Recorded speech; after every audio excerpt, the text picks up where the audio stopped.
Hello po mga kuya and ate, mapagpalang araw po sa inyong lahat. Para po sa video na ito, tayo po ay lilipad patungong Puerto Princesa, Palawan upang dumalo sa gaganapin na 3rd National Assembly. Pero bago po tayo magpatuloy, kung kayo po ay bago sa aking channel, papindot po ang like, subscribe at pati na rin ang bell button para lagi po kayong na-update sa mga kaganapan ng ating organisasyon.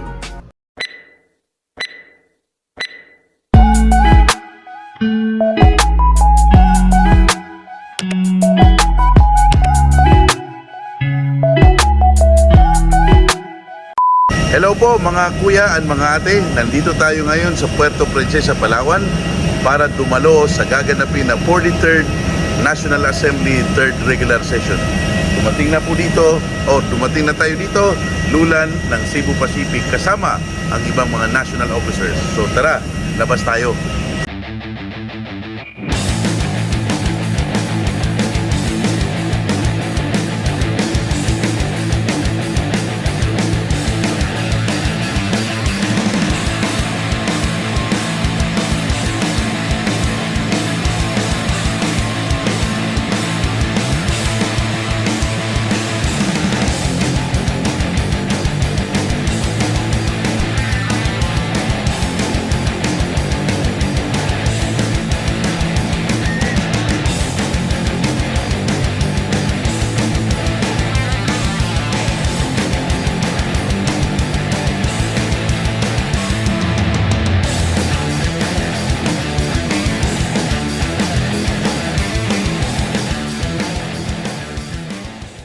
Alright mga kuya, so ito po ang nangyaring Nexicom sa pangalawang araw ng National Assembly. Siyempre pinangunahan ng ating mahal na presidente si Kuya Arnold Landayan at ang ating chairman of the board na si Kuya Luis Sinisa. Maraming region at maraming regional governor ang dumating. Yun nga lang, meron ding hindi nakarating siguro sa layo ng venue.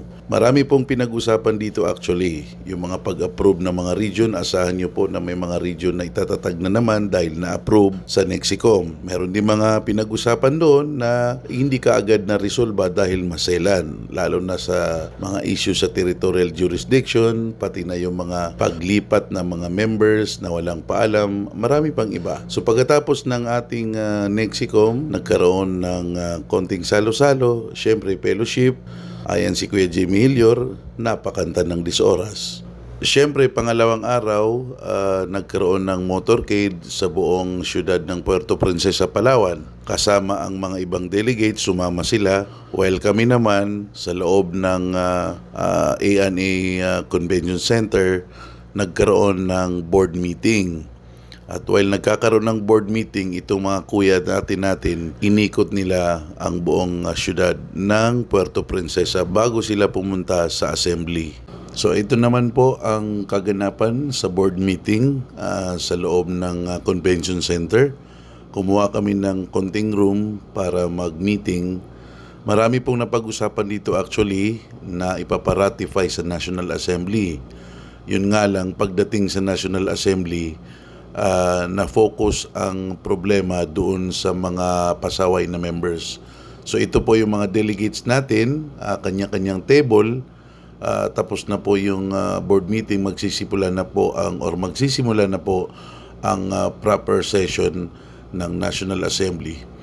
Sa mga oras na ito, kinukuha ang lahat ng mga pangalan ng delegates para i-acknowledge dahil magkakaroon sila ng tinatawag na processional march. So, tinawag ang lahat ng mga delegates, yung mga governor, yung mga national officials para magsimula na ang National Assembly.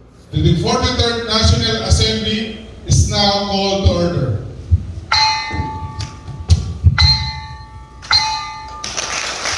So after ng call to order, nilagay na ang mace, hudyat na magsisimula na ang regular session. Siyempre andun pa rin yung nagdasal, kumanta ng pambansang awit at siyempre pati na rin ang Eagles Hymn. Pagkatapos, nagkaroon ng roll call and then declaration of quorum. After declaration of quorum, nagkaroon ng financial report na bigyan tayo ng pagkakataon para sa ating privilege speech. At alam niyo nangyari, after sa aking privilege speech, sumama ang aking pakiramdam at muntik na naman akong maisugod sa hospital. Kaya salamat sa ating mga ate at syempre pati na rin ang Kuya Ray Cabral, 123/83. Sa haba po ng discussion ng National Assembly or sa haba ng naganap na discussion sa National Assembly, inabot kami ng alas 9 ng gabi. Kaya nagdesisyon ang chairman at ang National President na kansilahin na lang ang President's Night. Bagkus ituloy na lang for fellowship. At ito na nga, nakita nyo na ibinigay na ang MAIS sa susunod na mag-host sa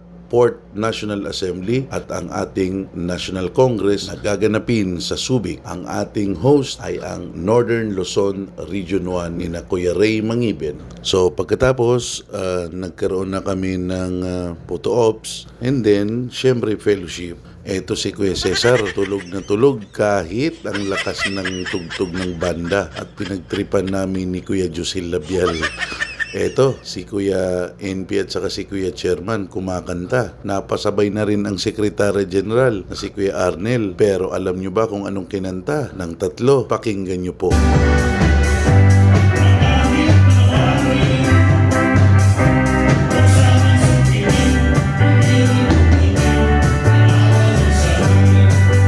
At pagkatapos ng fellowship, syempre ginutom, lumabas ako sa labas ng hotel para maghanap ng pagkain. Wala akong mahanap, maliban dito sa Paris. Tinikman ko na rin ang pansit na ito. Abay masarap pala, maanghang. At syempre, paborito ko ang maanghang.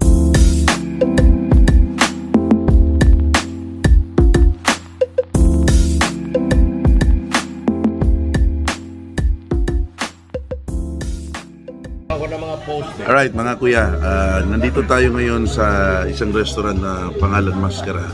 Ang may-ari ng Mascara na ito is si Kuya Alex Paglunutan. Siya yung chairman ng ginanap na, overall chairman sa ginanap na 43rd National Assembly dito sa Puerto Princesa Palawan. Ipakita ko lang sa inyo yung view, okay? So ito po.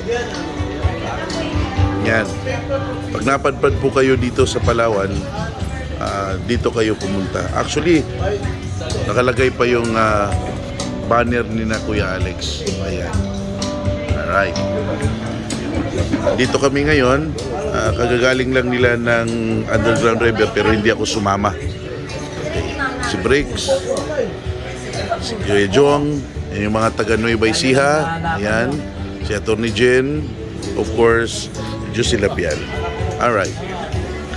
Kukunan natin ng konting pahayag si Kuya Alex kung ano yung masasabi niya. Gusto niya magpasalamat sa lahat ng mga dumalo. Kuya Tokayo, Alexander Alag, magandang gabi po. And I know that this particular vlog can be seen all over the world. And I think especially sa buong bansa. Gusto ko magpasalamat bilang hinirang na overall chairman ng katatapos lang na naganap na 43rd National Assembly, 3rd regular session ng The Fraternal Order of Eagles, thus Philippine Eagles Incorporated. At since 1979, we are so glad that the Palawan Region 4 and newly chartered Fraternal Order of Eagles region in Palawan, under the leadership of our national chairman, Kuya Luis Elisa, and our national president, Kuya Eagle Arnold Landayan. Sa ilalim ng Palawan Region 4, sa pangunguna ng aming Kuya Governor, si Kuya Jay Laban, with the regional officers like National Assemblyman Kuya Larry de la Puerta, Vice Governor Elmar Duke Ivina, and the rest of the team like our regional treasurer, si Kuya Papsekul, si Dr. Reynaldo Magpantay, to all the clubs who have actively participated in one way or the other. Ito sila ang nagbigay ng sigla, patuloy na inspirasyon at ang lahat ng mga club officers and members sa ilalim ng almost 11 clubs under the Palawan Region 4 na nagtulong-tulong, nagpakahirap, nagsacrifice at sa suporta at pamunuan ng TFOA-PA Incorporated sa buong bansa, sa lahat ng fraternal regions ng mga Agila sa ilalim ng Senisa Landayan leadership na dumalo rito sa lungsod ng Puerto Princesa, coming from Luzon, Visayas, Mindanao, and the National Capital Region. We are so glad that indeed the recently concluded National Assembly was a big success. At dahil na rin yan sa all-out participation, support and cooperation of our mga kuya and ate coming from the different parts of our country. And take note, dumalo dito sa Puerto Princesa, Palawan, ang fraternal region from Singapore. And we are expecting more in this coming National Congress comes November, which we already thrown our support and participation coming from Palawan. And likely, I would like also to mention the somehow cooperative efforts of Palawan Region 5 sa ilalim ni Kuya Governor Ronald Donesa sa maliit man o anong bagay na kanilang naambag sa naganap na National Conclave ng mga Agila rito sa Puerto Princesa. Maraming salamat sa mga kapatiran ng komando na hindi nagpatinag, tumulong at kasama namin sa motorcade that morning of September 24, which was the highlight of this National Assembly. Sa mga colleagues ko sa print, broadcast, television, and multimedia networks, not only in Palawan but even in several and various parts of the country, na nag-share, nag-like, nag-involve at nag-engage sa pagbibigay publicity. Sa lahat ng mga kuya, sa lahat ng mga ate, bunso, Friends of Eagles, mula po sa kaibuturan ng aming puso, kami po ay nagpapasalamat at ulitin ko, since 1979, ngayon lang pinagkatiwalaan ang Puerto Princesa Fraternal Region at Palawan na humawak ng ganito kamaselan na events, which again, this is 43rd National Assembly, 3rd regular session. I would like to commend and salute all our kuya and ate sa ilalim po ng Palawan Region 4 under the leadership of Kuya Governor Jay Laban. Naway, patnubayan tayo ng Panginoon. Patuloy ang ating pagtalima sa pagiging Agila.